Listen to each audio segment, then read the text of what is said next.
এই জন্য শরীয়ত শব্দের অর্থ চলার পথের বিধান। যখন তুমি শরীয়তের বিধিবিধান পালন করবায়, আল্লাহ আর পথ তোমার চলন্ত হইব, এই অবস্থাটার নাম হইল তরিকত। তরিকত শব্দের অর্থ চলন্ত পথ। তরিকত শব্দের অর্থ কি? চলন্ত পথ। শরীয়ত পাইরা না শরীয়ত দরিয়া আল্লাহ হওয়ার পথ চালু হয়, আল্লাহ হওয়ার পথে সে চলতে থাকে। শরীয়ত বাদ দিয়া না শরীয়ত গ্রহণ করিয়া? শরীয়ত বাদ দিলে আল্লাহ হওয়ার পথে অগ্রসর হইতে পারবে না, এখানেই সে ধ্বংস হয়ে যাবে। যখন আল্লাহ হওয়ার পথে অগ্রসর হইতে থাকে, তখন আল্লাহর নৈকট্য হাসিল করার উপলব্ধি হইতে থাকে তার মধ্যে। এই উপলব্ধিটারে কয় হকিকত। হাকিমুল উম্মত হযরত আল্লামা আশরাফ আলী থানভী রাহমাতুল্লাহি আলাইহিকে একজনে জিজ্ঞাসা করছিল, আল্লাহর নৈকট্য হাসিল হইলে আমি টের ভাই মুনি, আল্লাহর নৈকট্য লাভ হইলে আমি টের ভাই মুনি। থানভী রাহমাতুল্লাহি আলাইহি জবাবে বলেন, কোন ব্যক্তি নাবালক থাকা অবস্থায় যেমন ভাবে তারে বক্তৃতা দিয়া সাবালক বোঝানি যায় না, ঠিক তেমনি ভাবে কোন ব্যক্তির হকিকত হাসিল হইবার আগে তারে লেকচার বক্তৃতা দিয়া হকিকত বোঝানি যায় না। পক্ষান্তরে যেই ব্যক্তি নিজে সাবালক হইছে, এরে সাবালক কারে কয় বক্তৃতা দিয়া বোঝানি লাগে না, নিজে নিজেই বুঝে কিনা হই। ঠিক তেমনি ভাবে আল্লাহর নৈকট্য যার হাসিল হইছে, হকিকত যার হাসিল হইছে, তারে লেকচার বক্তৃতা দিয়া হকিকত বোঝানি লাগে না, সে নিজে নিজেই টের পাবে আমার আল্লাহর নৈকট্য হাসিল হইছে, আমার হকিকত হাসিল হইছে।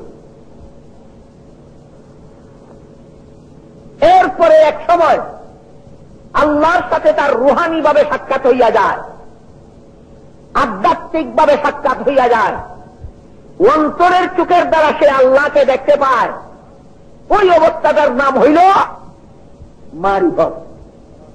আল্লাহর সাথে সাক্ষাৎ হয় রুহানি ভাবে, শরীয়ত বাদ দিয়া না শরীয়ত পালন করিয়া, তরিকত বাদ দিয়া না তরিকত হাসিল করিয়া, হকিকত বাদ দিয়া না হকিকত হাসিল করিয়া। আপনারা এলাকার পাঠশালা স্কুল আছেনি, ক্লাস কটা? পয়লা ক্লাসের নাম ওয়ান হয়ে ভর্তি হয় না, ফাইভ হাস করবো নি জীবনে কোনদিন। ঠিক তেমনি ভাবে আল্লাহ হওয়ার পথের ক্লাস হইল সাইত্যা, প্রথম ক্লাসের নাম শরীয়ত, এটা তোই ভর্তি হয় না, চতুর্থ শ্রেণীর পাস করবো নি কোনদিন। যেমন ভাবে ক্লাস ওয়ানও ভর্তি না হইয়া পাঠশালা পাস করার দাবি বন্যাবী, ঠিক তেমনি ভাবে শরীয়ত লঙ্ঘন করিয়া মারিফত হাসিল করার দাবি বন্যাবী। কতটা জিনিস অন্তরে হাসিল হওয়ার নাম মারিফত? দুইটা। এটা তো কতটা ক্লাস, কতটা অংশ। দুইটা জিনিস অন্তরে হাসিল হওয়ার নাম মারিফত। একটা হইল আল্লাহর গজবের ভয়, যে পরিমাণ ভয় অন্তরে হাসিল হইলে হারাম কাজের সাহস থাকে না। আরেকটা হইল আল্লাহর রহমতের আশা, যে পরিমাণ রহমতের আশা অন্তরে থাকলে ইবাদত বন্দেগী ছাড়তে পারে না। এই দুইটা জিনিস একটা অন্তরে হাসিল হওয়ার নাম আল্লাহর মারিফত। আল্লাহর মারিফত যাদের অন্তরে হাসিল হইয়া যায়, তাদের অন্তরাত্মা পাক পবিত্র হইয়া যায়, তাদের দায়িত্ব হইয়া যায় যাদের আত্মা না ভাগ তারার আত্মারে ভাগ পবিত্র হইয়া দেওয়া।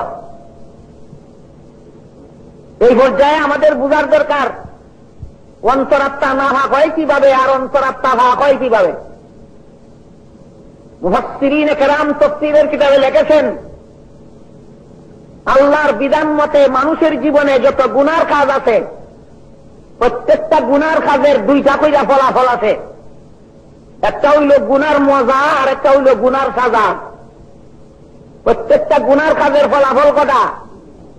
একটা মজা আর একটা সাজা। গুনার কাজের মজা বড় ছোট আর সাজা অনেক বড়। যেমন ধরেন, ফজরের নামাজের সময় মাত্র 1 ঘন্টা। এই 1 ঘন্টা সময়ের ভিতরে যদি ফজরের নামাজ পড়ে না, আলসেমি কইরা, অবহেলা কইরা, গাফলতি কইরা যদি ফজরের নামাজ এই 1 ঘন্টা সময়ের ভিতরে ভরে না, বরং ঘুমের মজার কারণে বিছনা ছাড়ল না, নামাজও গেল না, ফজরের নামাজ পড়ল না। ফজরের নামাজ না পড়িয়া ঘুমাইল, ঘুমানির মজা ভোগ করল কতক্ষণ? 1 ঘন্টা। এই কারণে কি লোকটা 1 ঘন্টার জাহান্নামে যাবে, না 2,88,00,000 বছরের জাহান্নামে যাবে? বুঝে থাকলে বলেন, ফজরের নামাজ না পড়িয়া ঘুমাইল মজা কত? এই ফজরের নামাজ না পড়ার সাজা কত? মজায় আর সাজায় কি পরিমাণ ব্যবধান, সামান্য না আকাশ পাতাল? এমত অবস্থায় যেই লোকে এত বড় সাজার ভয় করে না, সামান্য মজার লোভে গুনাহ করে, মুফাসসিরিনে কেরাম লেখেন তার বিবেক নষ্ট। আপনারা কি দেখুন, 2,88,00,000 বছরের জাহান্নামের সাজার ভয় করে না, 1 ঘন্টার ঘুমের মজার লোভে ঘুমাই থাকে। এর বিবেকটা জানা ফসা, গান্দা ফসা, ফসা জিনিস ফাটনা না ভাত। এই জন্য মুফাসসিরিনে কেরাম লেখেন, এত বড় সাজার ভয় যাদের অন্তরে নাই, সামান্য মজার লোভে যারা গুনাহ করে, এদের আত্মা নাফাক। এদের আত্মা কি? নাফাক। যারা সাজার ভয় করে না, মজার লোভে গুনাহ করে, তাদের আত্মা নাফাক। বন্ড ফিরেরা যারা নামাজ পড়ে না, এরার আত্মা আত্মা নাফাক। যেসব বন্ড ফিরে গান বাজনা করে, এটার আত্মা ভাটনা নাফাক। যেসব বন্ড ফিরে শরীয়ত মানে না, এটার আত্মা ভাটনা নাফাক।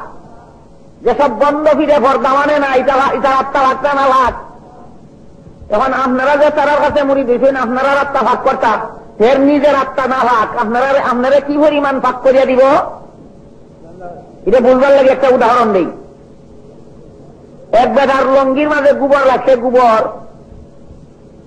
এখন লঙ্গি ফাঁক রয়েছে না, না ভাগ হয়েছে? এই লঙ্গি দিয়ে আর নমাজ হইব না, বইলে দইয়া যদি গোবর পাড়ায় তখন গিয়া ভাগ হইত, এই লঙ্গি দিয়ে নমাজ হইত। এর এক পর্যন্ত এই লঙ্গি দিয়ে আর নমাজ হইত না। ঠিক তেমনি ভাবে যাদের আত্মার মাঝে গুনার মজার লিপ্তা রয়েছে, যে কারণে গুনাহ ছাড়তে পারে না, এরার আত্মা না ভাগ। এই আত্মাওয়ালায় কোনদিন আল্লাহর মারিফত পাইত না। লঙ্গির মাঝে গোবর লাগলে যেমন, এই লঙ্গির থেকে গোবর না চালাইলে এই লঙ্গি ভিন্দে কোনদিন নামাজ হবে না। ঠিক তেমনি ভাবে যেই বেটায় গুনার মজার লোভে গুনাহ করে, মজার লোভও ছাড়তে পারে না, গুনাহও ছাড়তে পারে না, তার আত্মা নাফাক। এই নাফাক আত্মা দিয়া কোনদিন আল্লাহর মারিফত হাসিল করতে পারবে না। এখন লঙ্গির মাঝে গোবর লাগিয়া লঙ্গিতে নাফাক হইল, দইলে ভাগ হইব না, না দইলে করছে কিতা বলদে যখন পেশাব করে, তখন বলদের পেশাবের মাঝে নিয়ে তার লঙ্গি দইলে রাখছে,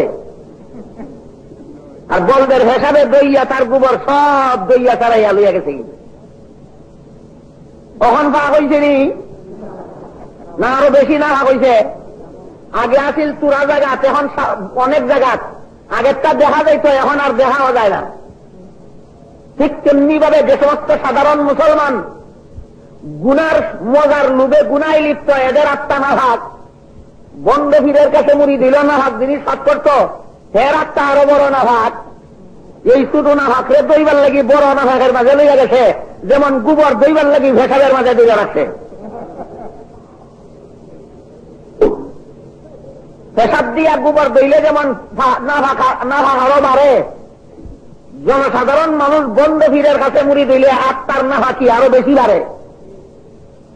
মুড়ি দেওয়ার আগে আল্লাহ পাখি যত দূরে আসিল, বন্ড ফিরের কাছে মুড়ি দিয়া এর থেকে আরো বেশি দূরে চলে যায়। তাইলে গোবর দইয়া ভাগ করতে গেলে ভেসাব দিয়া দইলে হইব না, পাক পানি দিয়া দেওয়া লাগবো, পাক পবিত্র পানি দিয়া দেওয়া লাগবো। তেমনি ভাবে আমাদের যাদের অন্তরের মাঝে মজার লিপ্সা আছে, এই কারণে গুনাহ ছাড়তাম পারি না, আমরা এই না ভাগ আত্মারে কামেল পীরের পরশের পাক পানি দিয়া দইয়া পাক পবিত্র করতে হবে।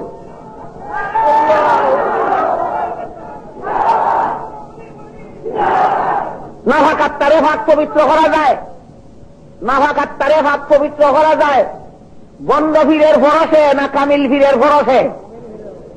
বন্ড ফিরের ভরসে ভাগ হয় না কেন? এ নিজে না ভাগ, যেটার মাঝে সোয়া লাগবো এইটা আরো না ভাগ হইব।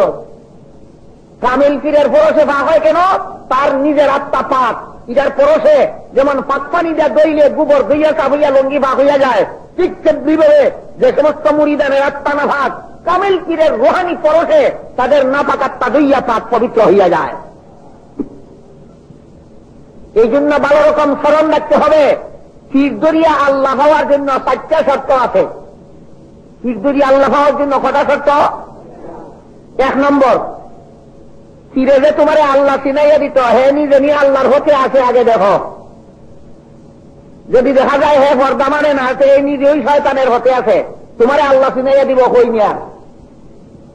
যদি দেখা যায় নিজেই নমাজ পড়ে না, নিজেই গান বাজনা ছাড়ে না, নিজেই পর্দা পালন করে না, এ নিজেই আছে শয়তানের হতে, তোমারে লইলে, তোমারে লগে লইলে আল্লাহ চিনাইয়া দিব কই, তোমারে শয়তান চিনাইয়া দিব।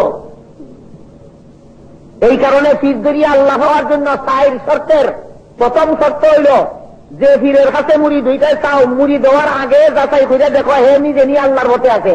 যদি নিজে আল্লাহর হতে থাকে না, তার কাছে মুড়ি ধইলে সেও যাইব জাহান্নাম, তোমারও সাথে লইয়া যাইব জাহান্নাম।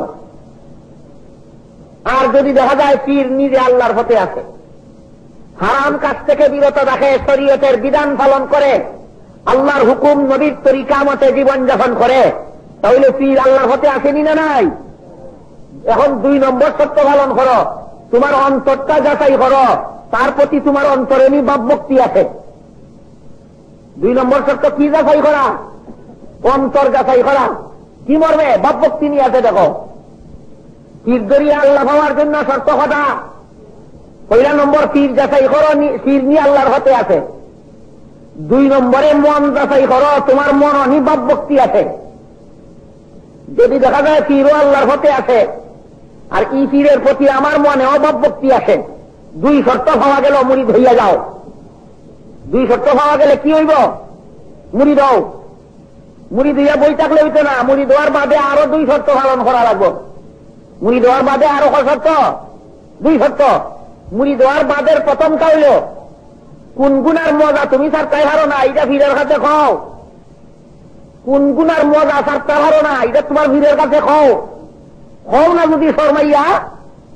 কোন রুগী ডাক্তারের কাছে গেলে লজ্জা হইলে যদি রোগের কথা কয় না, এর যেমন চিকিৎসা হবে না, ঠিক তেমনি ভাবে যে মুড়িদ পীর ধরিয়া কোন গুণা ছাড়তে পারে না, পীরের কাছে কয় না, এই মুড়িদে বালা পীর ধরিয়াও আল্লাহ হইত না। কাজেই 3 নম্বর শর্ত হইল পীর ধরার পরে তুমি কোন গুনার মজা ছাড়তে পারো না, তোমার পীরের কাছে কও।